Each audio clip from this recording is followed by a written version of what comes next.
And Your pulse is perfect. They didn't miss it. I know, right? So I come from a very large family. I'm one of 18 grandkids. But she married one of my cousins. We're very, very close.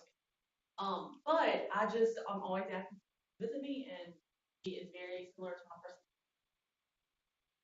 So I found out, we were talking on Saturday, and she just really opened up to me about a lot of stuff. And her husband, which is my cousin, like he has really been struggling with drugs, like very hectic drugs.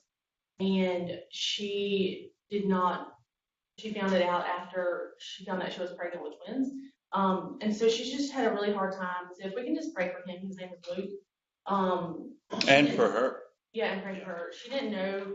Apparently, he struggled with it before they even started dating. And then through dating and even their marriage, he didn't. But she's a very strong believer. I'll be honest, I don't even know. Okay. So what's her name? Her name is Rachel. Rachel. So let's pray for Rachel and Luke. They go to Johnny. The Woodstock. Yeah. Okay. So Which is a huge thing. Yeah. They've got a lot of ministers there. So let's pray for them and. But he's been 1 month clean. He is in the. So. Yeah. He's been what? He's like 1 month clean. Oh. He's been in rehab for about a month. Okay. So is it a residential rehab, or that is it a 24-hour supervised rehab? No, he has a very good job with AT&T. So he has to go twice a week. He has to get drug tests twice a week, and so they. But AT&T knows about it. They're supportive. I don't actually know. That they do. So, a lot of corporate programs, and AT&T has huge programs, are really supportive of restoration. So anyway, go ahead. I interrupted. No, that's all I was saying. Okay, so let's pray for Luke and for his support network. None of our family knows. I'm actually, his parents know, his brother doesn't even know, and I'm kind of. So don't put it on your Facebook that we're praying for Luke. Caleb, Doug, this was MI5 stuff here. Okay, let's pray. Holy Father, we thank you for the opportunity to come hear from your word today, and your servant Mike. He is such strength today in his body.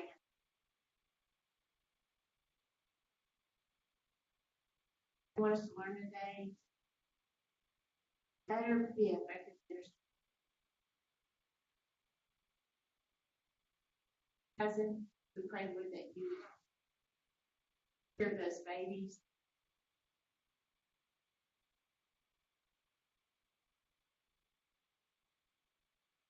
Lord, we just pray for Rachel that you would help her to protect him even in these difficult days, Lord.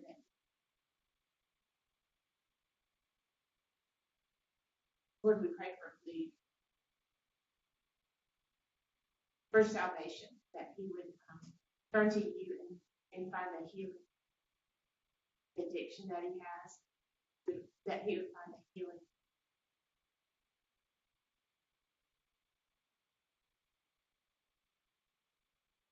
Pray for this family that do my work. Lord, I pray for Jen Lee as she's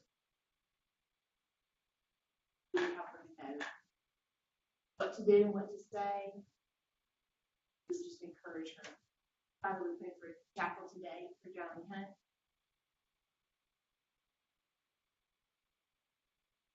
Be there. We pray, Lord, for his more than loss of him.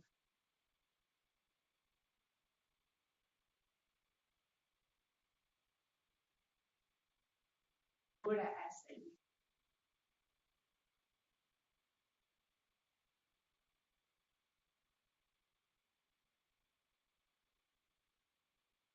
your church, the men of God, that you give people integrity, light of Christ.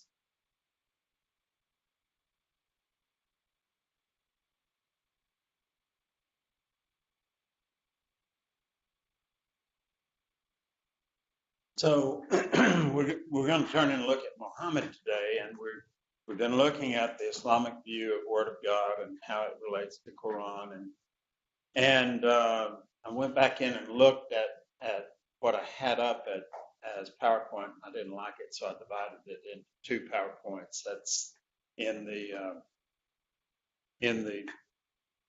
4, I think it is.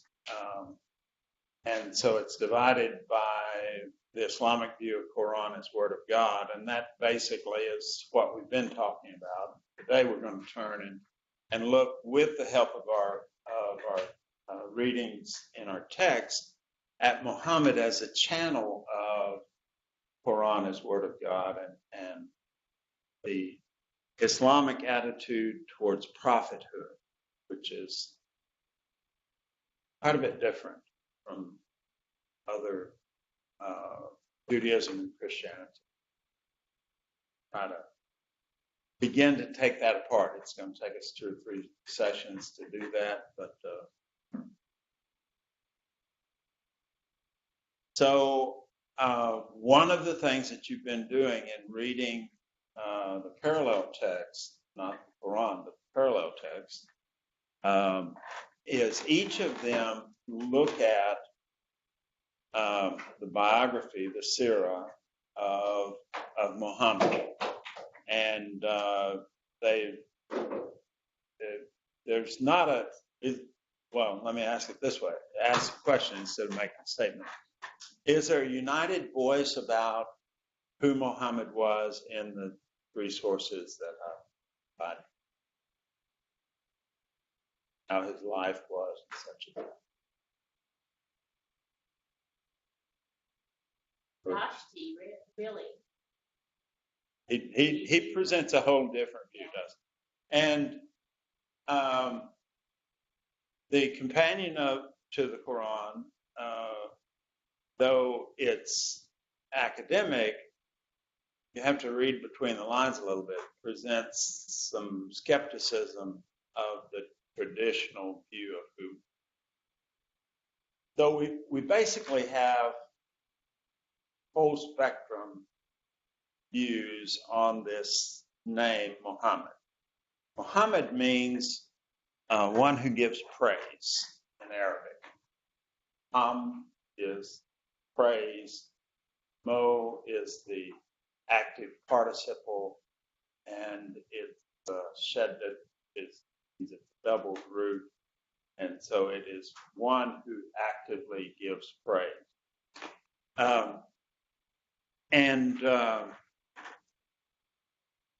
So we talked a little bit last week about how important Muhammad is to Muslim believers as a person, as an example, how horrific it is when he is ridiculed. In some ways, it's beyond any rational Western expectation of what happens in the Islamic mind.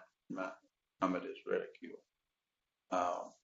And we talked about the Danish cartoons. We talked about, we didn't talk about, but we talked about some of the events in Holland and in Paris, where satirists and film producers who've been critical of Muhammad have lost their lives because of Muslim extremists who have attacked them.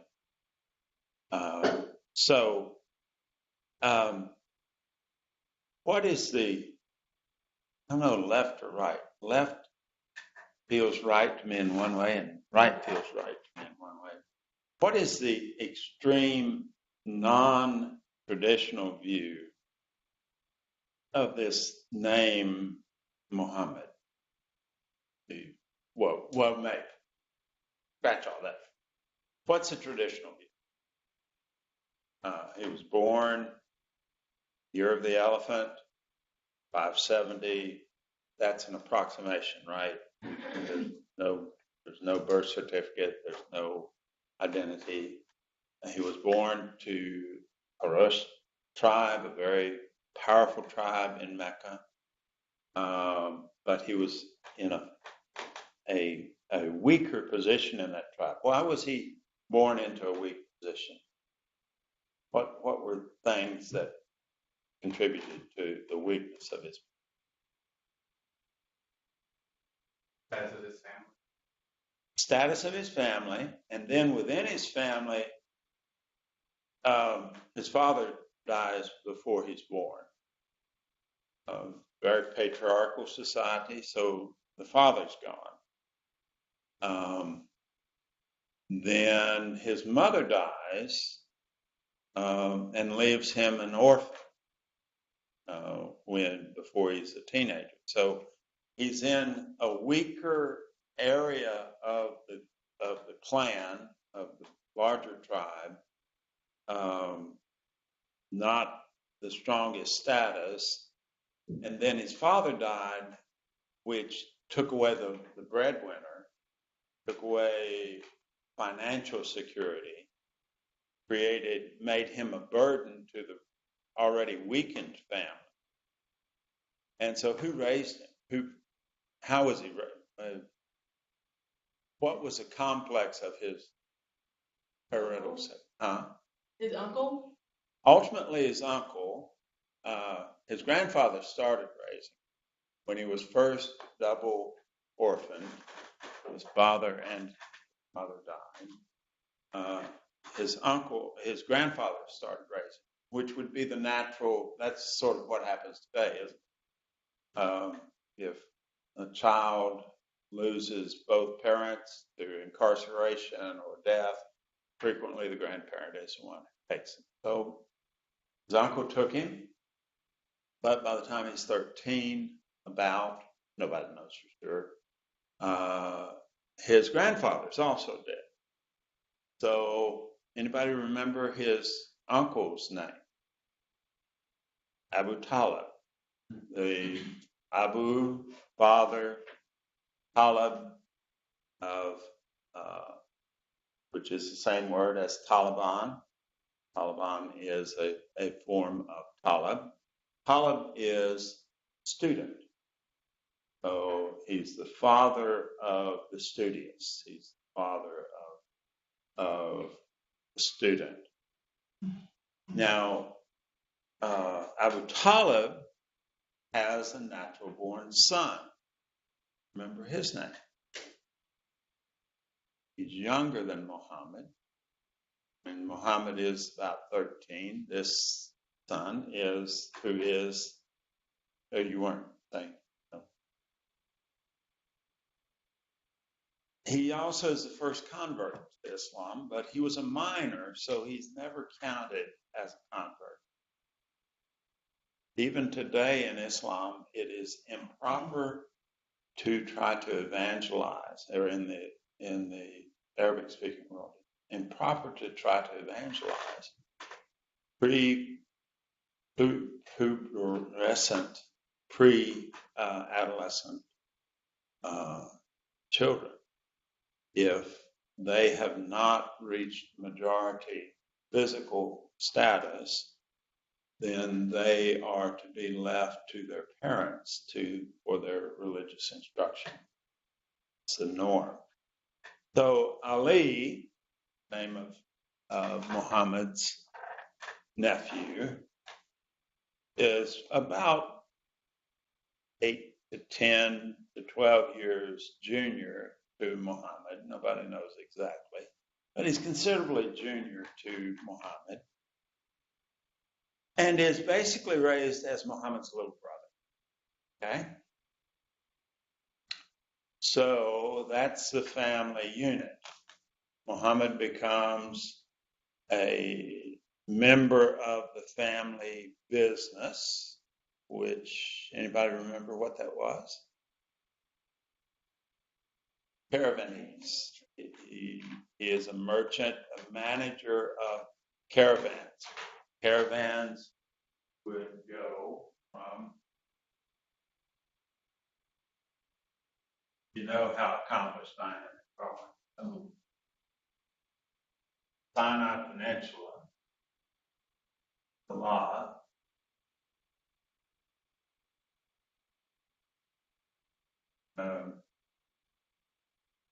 Yemen is here. There's a huge volcano, ancient volcano here, which is the port of Sana'a. And it is still today, it's one of the best harbors in the world. British Navy used this as their base for the entire Western Indian Ocean region when the British Navy was the most powerful in the world. So this has been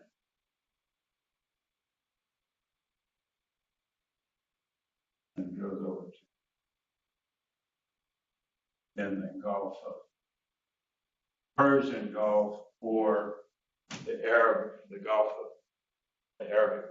depends on which side. If you're on the Farsi side, Persian Gulf. On the Arab side, it's Arabic. So spices and silk which were greatly valued in the ancient world, came from India, came from Sri Lanka, came from Madagascar, down in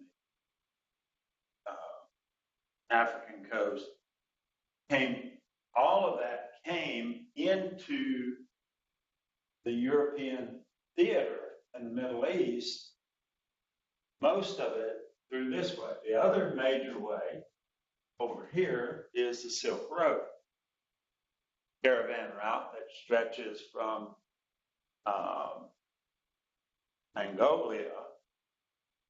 Mongolia, all the way across to Turkey and the Stans and that region. Still exists today. But this is the one we're talking about. So these caravans would come. Mecca is about here. And there is a route of oases that goes to Damascus from Sana'a.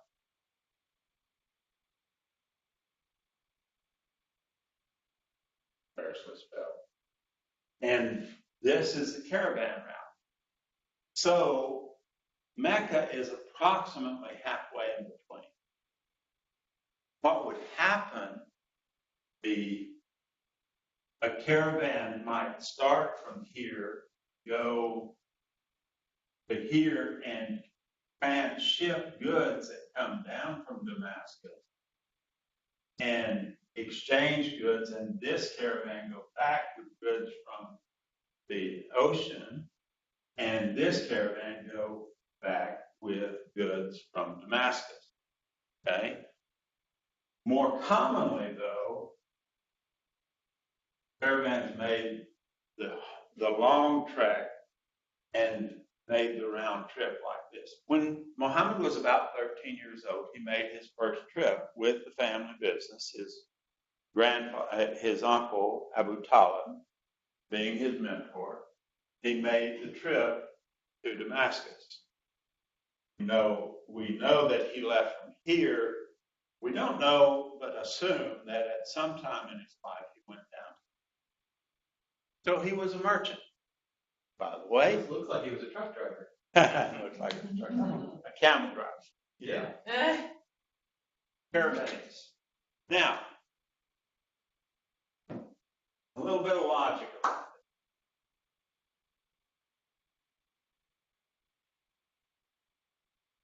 it. This route, going from oasis to oasis, this is a known route. In Arabic term for a known safe route is sunnah. Sunnah is a way that is not to be deviated from, because if you go out in the desert, you don't know where the oases are at. And so the manager of the caravan is responsible to be able to set a course from this oasis to that oasis. And the lives of the people in the caravan are at risk if he deviates, if he uses innovation, if he takes a gamble, think, oh, if I go and then I made this a straight line. It's not a straight line. If he thought, if I did it more representative, this oasis and this one, and he says, oh, I'll just go this way. I think I can make that. Maybe you can, maybe you can't. When all sorts of things kick in, including wild beasts, and maybe you can't make that route. So the safe thing is to do that. That is where the majority of Muslims get the name of their brand of Islam. Sunni means the established, known way, the way that our fathers have gone before us. We don't deviate way. And it refers to the way they deal with doctrine and tradition. Generation makes contact with previous generation. They're not, this generation won't be over here, they will be built instead directly on. The other group, Shia, they don't form their decisions this way. They form their decision based on a different fact. They understand that, and faction of Shia refers to the Prophet's family. They understand that Muhammad had descendants, and those descendants are the ones that they should follow. So Ali and Fatima had children, and those children were the ones that should be the next generation after Ali passes from the scene. They should be the next generation of leaders. And the Abu Talib family, being closely related to Muhammad, were people in that family were to be identified as leaders. So Shia means faction. It is the party of the Prophet. Those who are in the Prophet's family are the ones that we're to follow. So there are two different leadership patterns, two different decision patterns. It dates back to Muhammad's business of leading caravan. Dates back to the Islamic people, the Arabic people being desert nomads who manage their life by managing the desert. Yes, Jim. Sorry, can you just clarify for me? So the Sunni, they just follow. They follow previous traditions. They maintain contact with previous. It may not be exactly in line with it. It may vary from it. There is change. There is development. But they are very careful. They are like Rabbinic Judaism. Rabbinic Judaism, one of the reasons why the people, as they heard Jesus, were amazed at him because he didn't say, Rabbi such and so says, Rabbi such and so says, Rabbi such and so says. Back in history, Rabbi such and so said. No, he said, you've heard of old, it was said, I say to you. He spoke with authority in himself. Sunni are much like that rabbinic tradition that Jesus was alongside. the Shia, one of the reasons Ayatollah Khomeini came back from French exile, 1978, and completely changed the Shiite Republic of Iran. Well, he couldn't have done that in Sunni Islam. But he completely changed the society. Why? Because he was seen as the right leader and he could change things. We'll get into that more later, but we'll just say the leader has a lot more power in Sunni Islam than in Shia Islam than in Sunni Islam, with exception.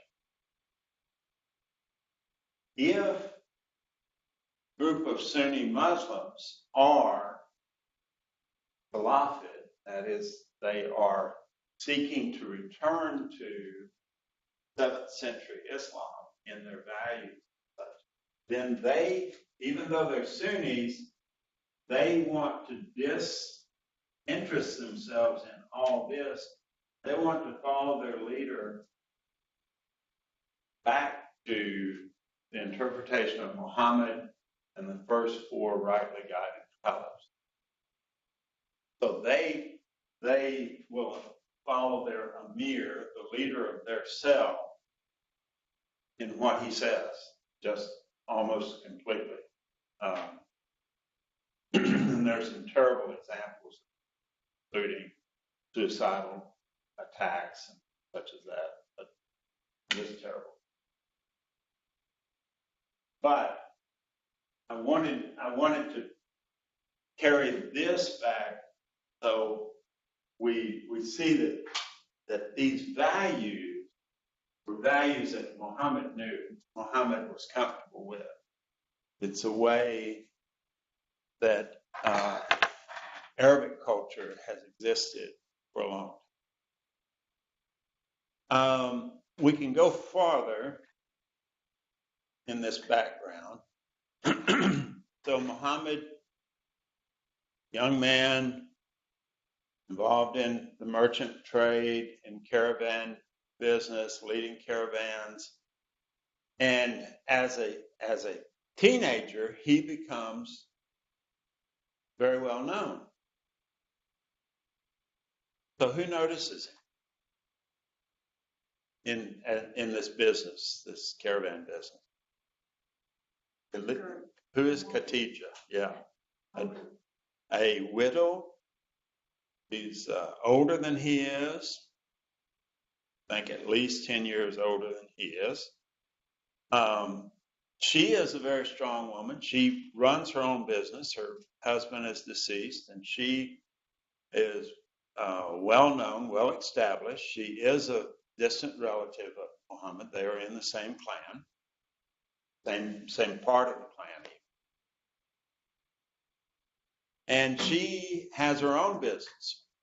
Well, she hires Muhammad away from his uncle.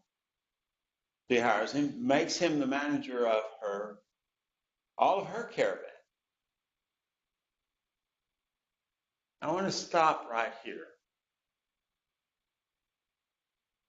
Move forward. Quran says that Muhammad is not a man of letters. Some people take that to mean that he's illiterate. Now,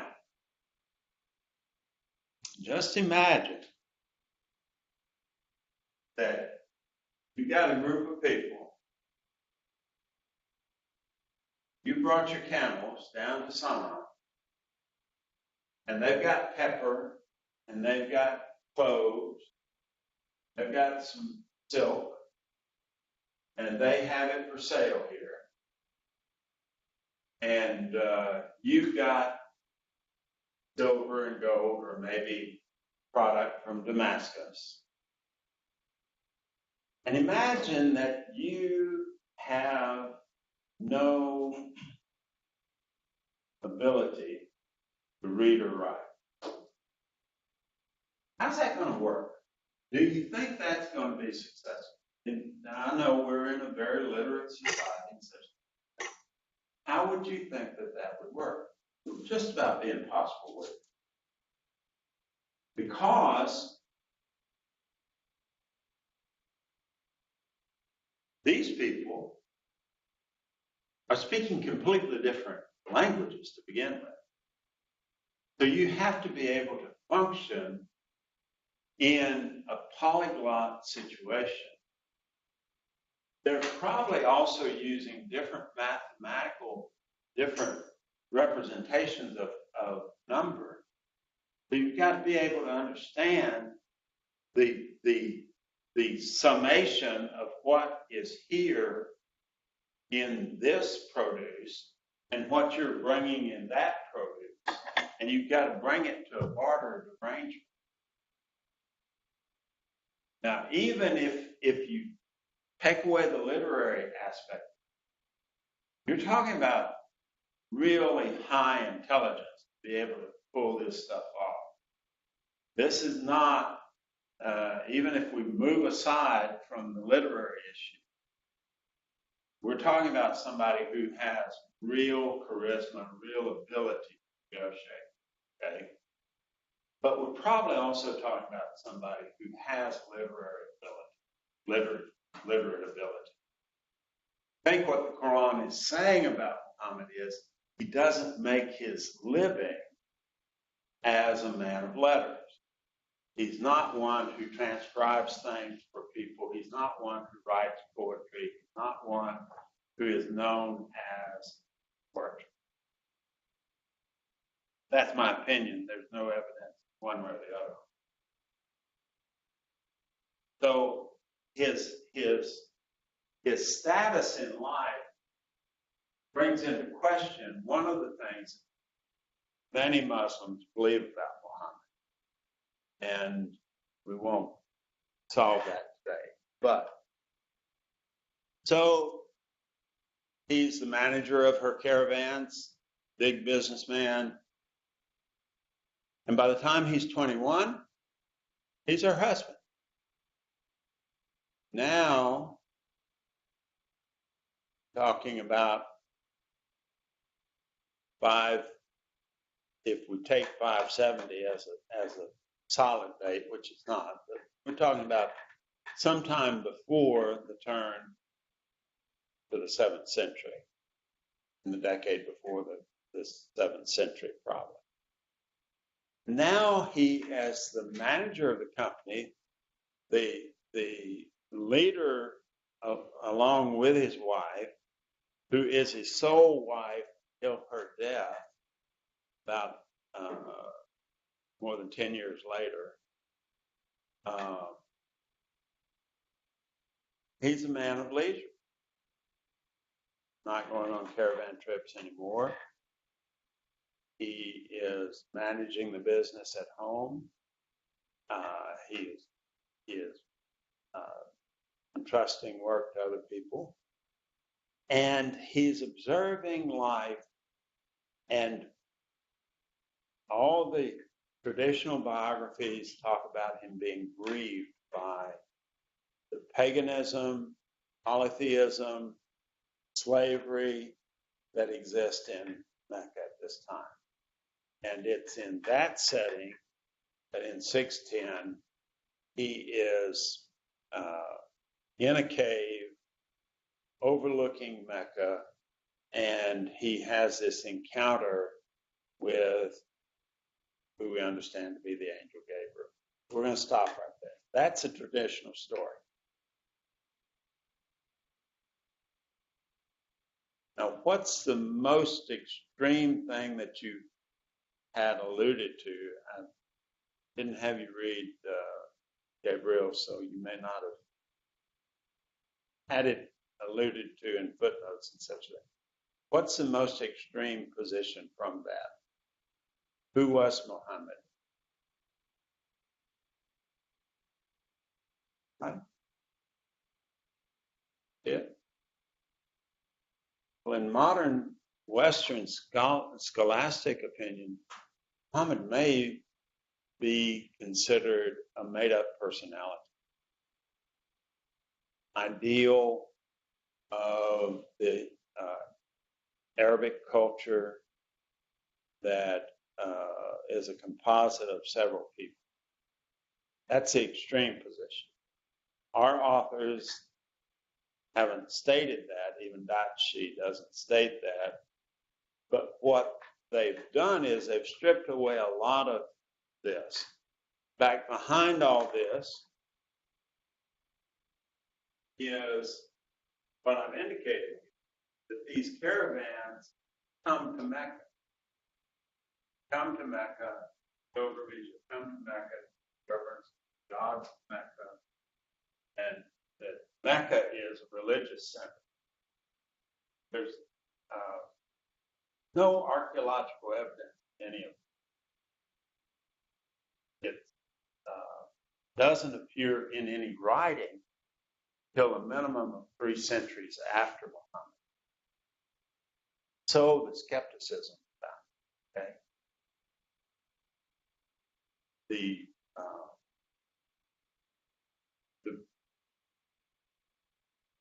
If we look at historical evidence of Muhammad, historical evidence of Jesus, put them alongside of it.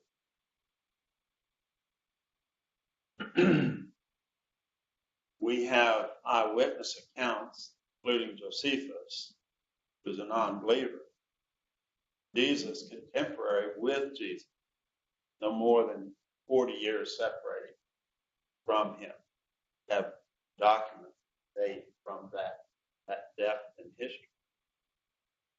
And we have a minimum of 3 centuries for any recording occurs. Now this doesn't take into account oral history, does it? Oral history was an important way of communication and of values and tradition. But nonetheless, that's, over 600 years later, we have a vastly longer period of time before the first written account. And it makes scholars ask questions. Non-Islamic scholars ask questions. There are very few Islamic scholars who pay attention to Dashi and pay attention to these problems that we've been talking about. Why is that? Because of what was said at the beginning. Muhammad is the example. He is the channel. He is the way that the Quran comes. Question his existence or who he is traditionally understood to be as a Sunni Muslim is absolutely forbidden. And Shia, though they might be inclined to question the tradition, what does Shia really mean? The party of the Prophet. So they have their own reason not to question these things. So Muhammad looked at, this is called Sirah, this is his biography. Any other things you've read about it in our books or elsewhere that we need to talk about? I've skipped over a lot of stuff. I'm just curious about, given the amount of evidence there is for both Muhammad and Jesus, is there a reason behind? I just personally feel like Jesus is overall, even though we have so little information about Muhammad. Is that just, why is that? Why do you think that would be? Well, my initial reaction feels. My initial answer to that question feels very disrespectful. Okay. And so I don't know if I want. Let me see if I can try to move it out of emotion into reality. There are 2 books, New Testament and the Quran. Okay. They are both composites. They both have textual history. The New Testament has a published textual history, textual apparatus at the foot of the Greek text. Which way is it? That way. Massive library of text and fragments and the whole world of dealing with manuscripts of all types has benefited by New Testament scholars learning how to put together fragments. You know, we're doing things in this. That's right. This way. The textual center's there. The library's there. So we're doing things in that textual center right there in digitally moving together all these fragments of like the copper scrolls, and they're moving them together digitally to put the text, the scroll back together. And all of textual history in all of the secular world is drawing from that area, except one area of text, and that's a Quran. There is an existing corpus, of ancient Qurans that are different from the Quran, the Arabic Quran we have today.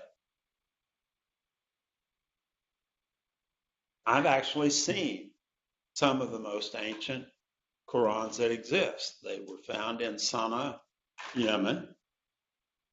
They were in what is called a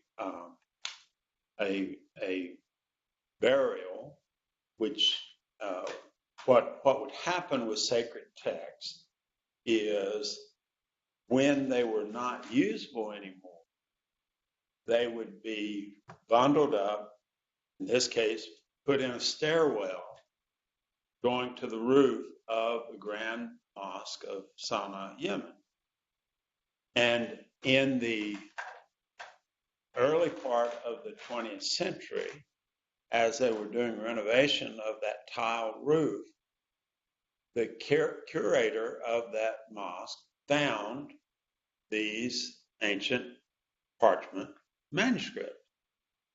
And rather than throw them away, because they were the holy book of Islam, he had them put in burlap sacks and put up higher in the stairwell.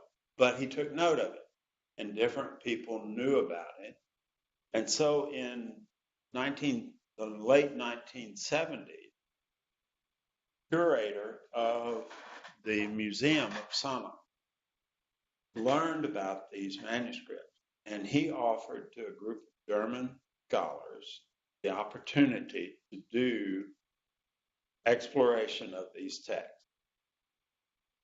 This is reported in the Atlantic Monthly. I think it's 1989. You can find references in Google knows all this stuff.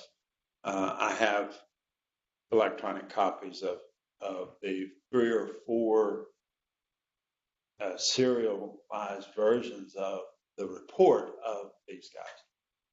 Well, so these copies of the Quran demonstrate a textual history. They demonstrate change to the Quranic text. And so the Islamic world decided that these German researchers weren't going to be allowed to publish their findings for obvious reasons. This is where we're bringing this home. Mm-hmm. And so they forbid them from publishing their findings. So the Germans did what any good Westerner would do.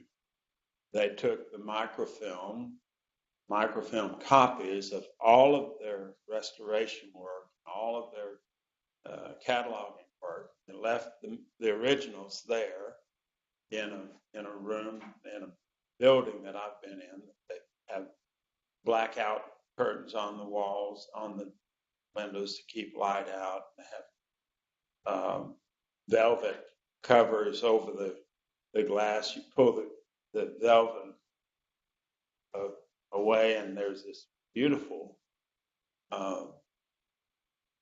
parchment text with gilding and beautiful calligraphy. Really beautiful stuff. Probably nobody will ever see it. I got to see it because I was working with a missionary, Al Lindholm, who was friend to the German scholars, and he knew I was into that kind of stuff. Of course, I don't have any pictures of it. But anyway, so they took photographic record of all that they had accomplished out to Germany, and there is the German government and the German university that they were part of, are on record as being in the process of coming out with a critical text of the Quran. Why hasn't it come out yet? Because the UAE and the Saudi Arabian government are big donors to the German higher educational system. And they don't want critical edition of the Quran to be published. But you can go to Atlantic Monthly, I think.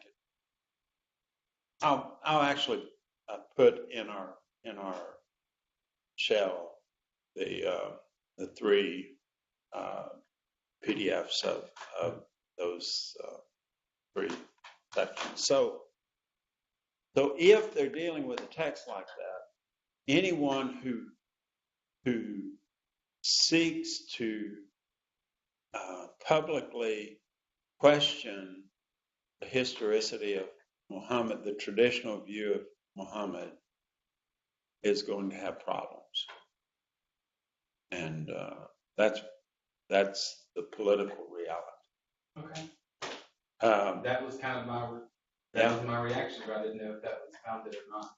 It's a little bit hard for us to stomach because, as I indicated, it's primarily there's collaboration and support for the censoring on the part of Western educational institutions because of donors from the petrodollars that we send to the Middle East. And it's pretty well documented, what I'm saying. And when they allowed those German researchers to access those scrolls, surely they were aware that it could go one way or the other. I guess they were hoping that their research would be positive. This was a decision. This was in the 70s, late 70s, and this was a decision made by the the WAF, the religious institution of Sana'a, and it was made independent of Saudi Arabia and the rest of Islam. It was a desire for the Minister of Religious Security for those texts to be secured and kept for posterity. Now, he didn't realize all that would happen from that. But it was, his motive was simple educational integrity. So are you also saying that, making sure I'm understanding, one of the things that we can say about the New Testament is that we have the Greek text, we have the Hebrew text, we have different manuscripts from different eras that are copies of copies of copies, Right. but they all agree. They don't necessarily They don't agree. contradict each other, but Yeah. with the Quran, that's not. Bart Ehrman, well, the problems with the Quran are similar to the received text. The problems with the received text are similar to the problems that we have with the New Testament. Bart Ehrman says of the problems with the New Testament that we are 98%, I believe is the number you certain of every word of the New Testament text, and that there is no doctrinal problem with any of the places that we still have questions. Right. So that's where we are with the New Testament. With the Quran, the problem is more acute than just variance from this text. The problem is these Qurans that I looked at that were sent to the mosque in Sana'a and the first close of the first century of Islam, beginning of the second century of Islam, about 900, 850, something like that. They are all from the Uthman recension, and the biggest problem in Islam is something that is unique to Islam. That is, jumping ahead a little bit, but talk about it. I don't know why that comes. So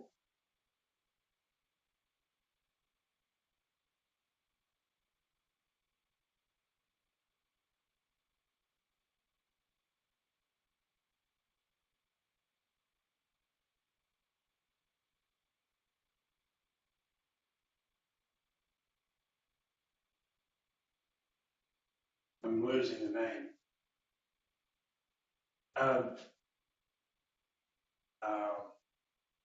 Anyway, Uthman is the one who publishes the Quran. And as he publishes it, he gathers together and has gathered together all the variant copies. And he burns it.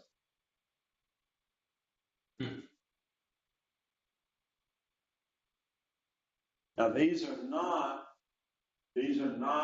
are actual Qurans and fragments. These are not like a book that says something else. This is not like the Gospel of Barnabas or the Shepherd of Hermas. These are. It would be like John of Damascus saying, any Gospel of John that doesn't meet my criteria, I'm going to burn.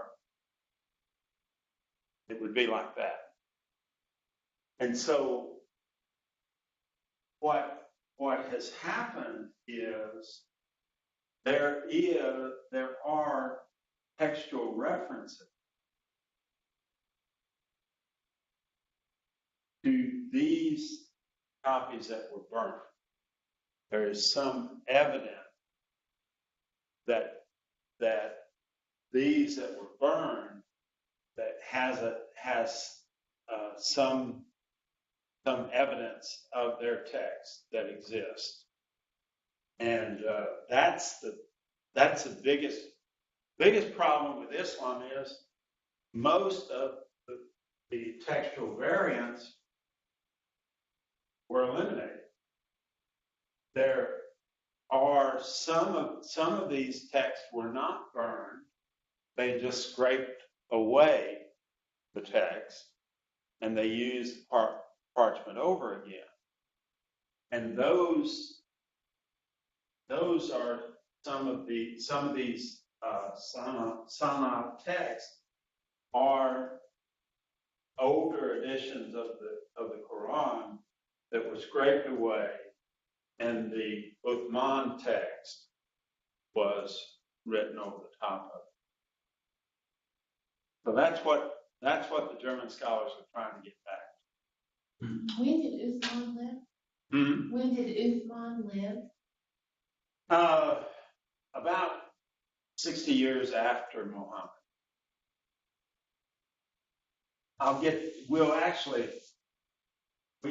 We have the theorized dates for those, and I'll get those dates. Website.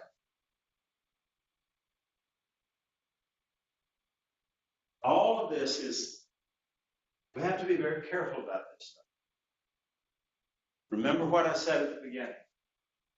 Muslims do not tolerate any questioning of Muhammad, his historicity, his virtue, to call him a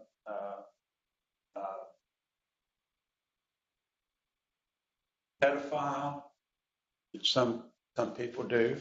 Why? Because he was married to Aisha, who was a pre-teen, and he consummated that marriage as she was a very young teenage girl. Well, we have examples in the Bible of such behavior also. David and Abraham both had young wives or concubines or ladies who were in their life at the end of their life. Now it's sort of like I don't know how to deal with previous attitudes towards male abuse of power and sexual privilege, sexual abuse in previous generation, even at the beginning of my adult life. Things were different then. Bill Cosby is a great illustration of that. He's going to be sentenced today. He was tried before the Me Too movement, and they couldn't reach a decision. He was tried in the middle of the Me Too movement, and they convicted him. Now, is he more guilty now than he was several years ago? No. I think he's just as guilty as he was several years ago. But our values have changed. What is acceptable has changed.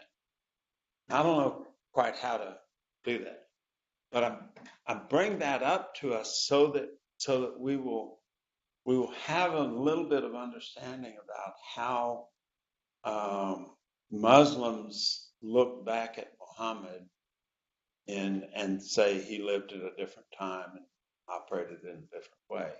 Yes, Laura. This may be for later towards. Oh, I don't know.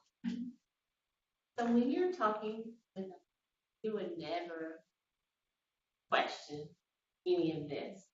Is that right? But if you're talking with somebody who's a Sikh, or all the religions and find the true one, then something like this might be something valid to say.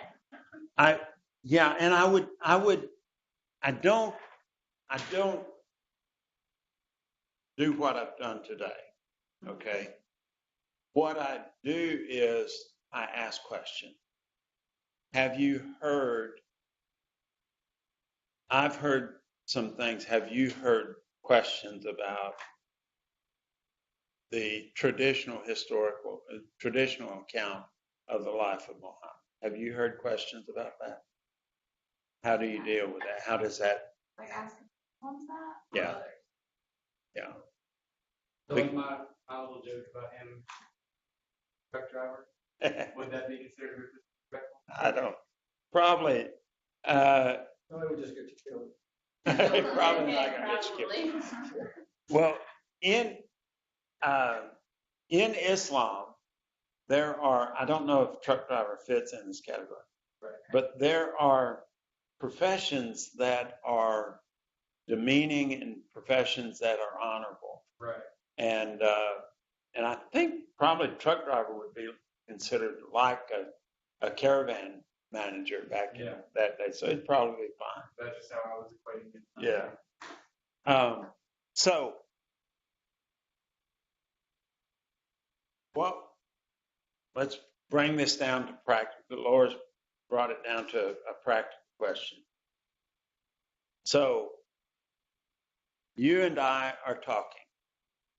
I'm a Muslim, not that I'm a Muslim, and we're talking.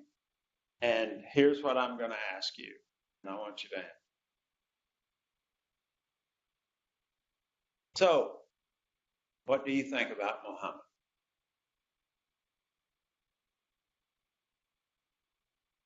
How do you answer? Because I'm going to make you answer that question. I'm not going to let you just say, oh, I haven't ever thought about him. Well, think about him now. Or, well, you know, a lot of people think a lot of different things. But what do you think? I guess my first question there for myself would be, how could I respond in a way that could open a conversation? Okay. Not for me to respond to like Jesus is the only way, like, but to to respond to that. Or Muhammad's a devil. Or right, yeah. Or Muhammad was a good guy. Either one. Yeah. That's not really going to operate as opening a conversation. So, yeah, anything that you say about your view of him will have some difficulty connected, regardless of what. If you say he's an enlightened prophet of Allah, then what do you mean by that? Do you accept the view that he was speaking the truth of God? So what I try to encourage people to do is, you've been asked a serious question by a serious person, somebody who's in relationship with you. Okay?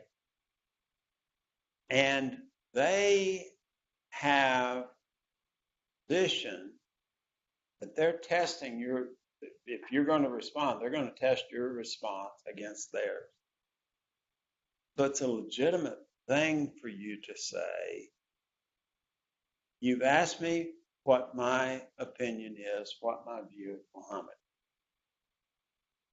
Since he's your prophet, your religion, would you share with me your view first?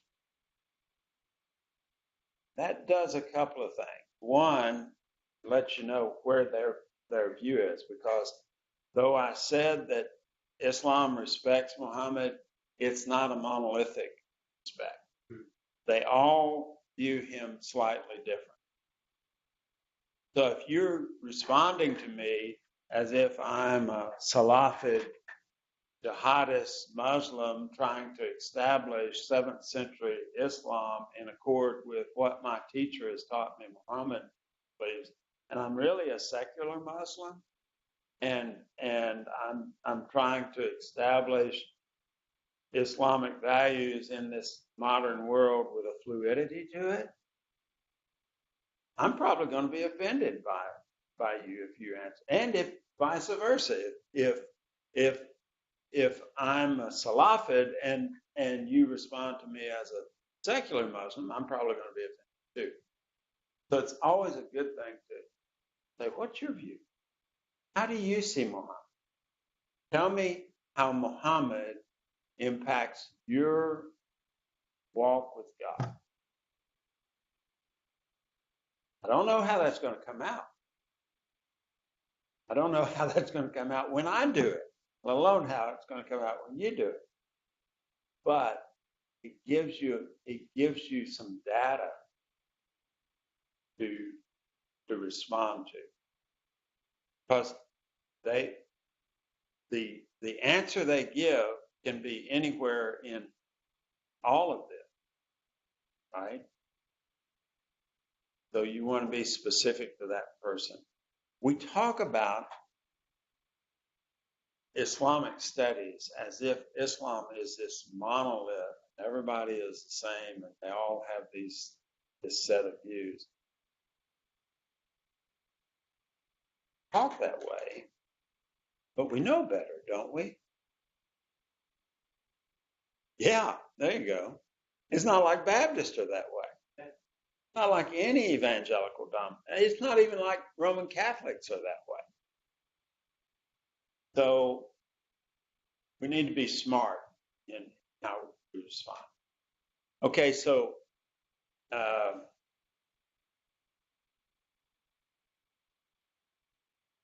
my phone's broken. It says I'm almost out of time. I know that's wrong. So we begin with where they are. We have people praying for us to begin with, right? Begin with where they are. And we listen for what they have to say. Okay. If they just say, I've been taught this and I've been taught this and I've read this, that's one type of answer. If they say, along with I've been taught this, I feel this, I believe this, I've experienced that, that's another type of answer, isn't it? And we need to be sure that when we listen to people, we listen for those nuances. Because if I respond to the person who just says, I've read, I've been taught, this is who Muhammad is, as if they told me, I believe, I feel, I experience that Muhammad is like this, I've walked right past a potential door. Now, if they say, I believe, I feel, I experience this, then there's still a door for me. There's still a door. Tell me about your experience. Tell me about your feeling. Tell me why you feel this way and believe this way. Because now I'm getting into their narrative of their walk with God, or they're seeking a walk with God. And we're out of time. So we're going to get to prophethood seriously Thursday, but what are you've read a good deal of these textbooks now. What has surprised you? I know Dashti is surprising in all sorts of ways, but what has surprised you in these textbooks?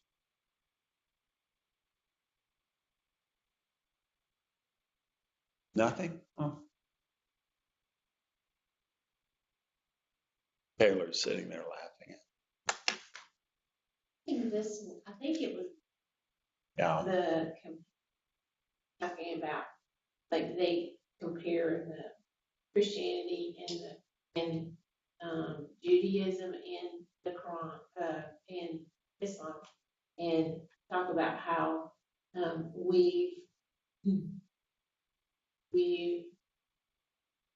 No, it's probably command.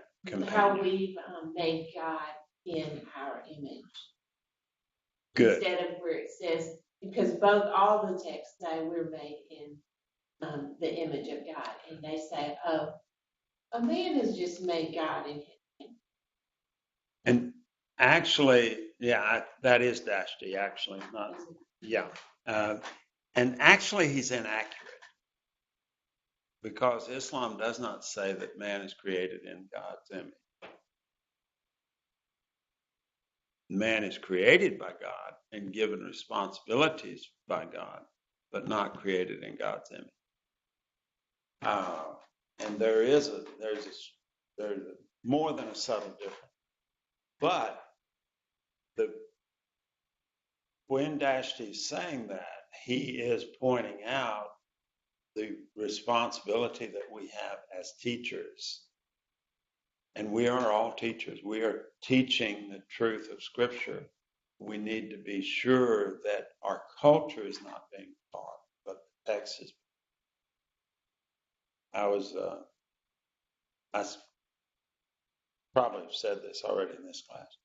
Several decades ago now, I was in an inductive Bible study with a Muslim background believer, and in Egypt, and we were looking at a passage in Galatians.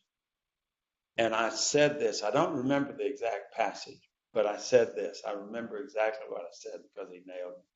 I said, obviously this means such and so. Don't remember the such and so, but I remember. Obviously this means.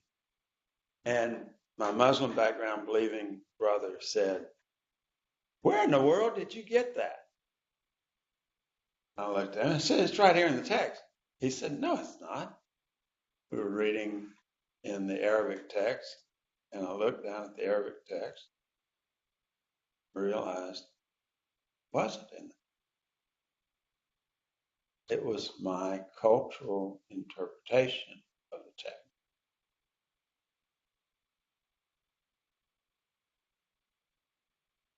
And it isn't just that we create God in our image.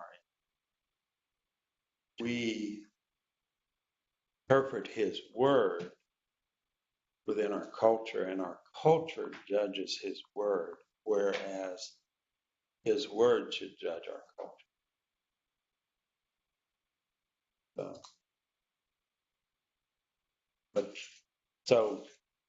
That's a good word.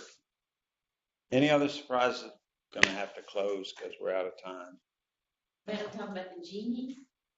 Oh, the genies, we'll get to genies. Yeah, genies are fun. Okay. Thursday, Billy, Dr. Hunt in chapel today, and who's in chapel Thursday? One of our professors. Dr. Tolbert. Dr. Talbot, yes, thank you.